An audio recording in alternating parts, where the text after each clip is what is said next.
Earring ambayo huwekwa kwenye sehemu hii ya sikio, ndewe, tunaita kipuli.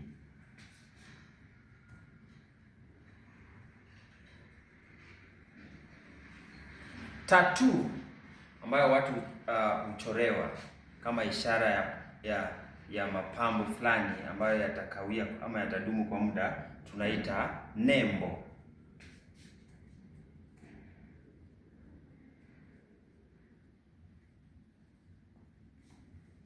Ankle belts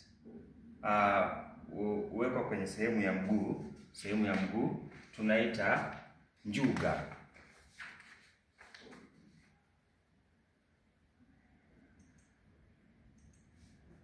Eyeliner, mambo ya wanawake ambao huwa wanapakapaka sehemu hii ya nyusi, tunaita wanja katika lugha ya Kiswahili.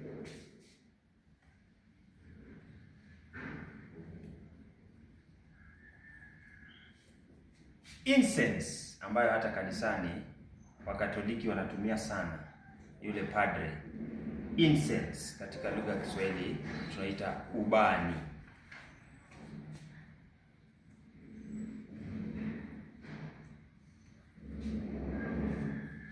Beads ambayo mara nyingi watoto wa kike huwa wanaweka sehemu hii ya kiuno. Sijui ni ya kazi gani, lakini wanapenda sana kufunga sehemu hii ya kiuno.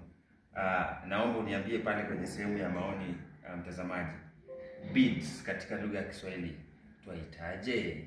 Kazi kwako mtazamaji. Ring, watu wakifunga pingu za maisha huwekeana kwenye sehemu ili kidole cha pete, huwekeana ring. Kiswahili tunaita pete.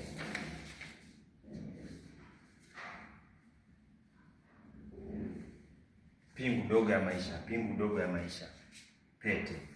Bracelet huvaliwa kwenye sehemu hii ya mkono, bracelet tunaita bangili.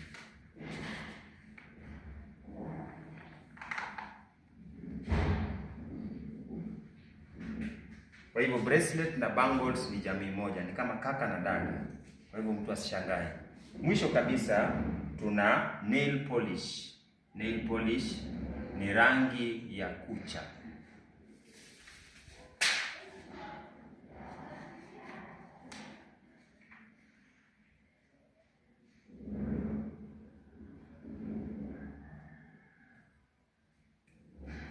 Rangi ya kucha, nail polish. Kwa hivyo hadi kufikia pale sina la ziada. Kama kawaida, asanteni sana kwa kuzidi kunitazama. Follow, like, toa maoni yako kwa maana ya comment pale YouTube. I am Ivan Kenya, ndilo jina kubwa.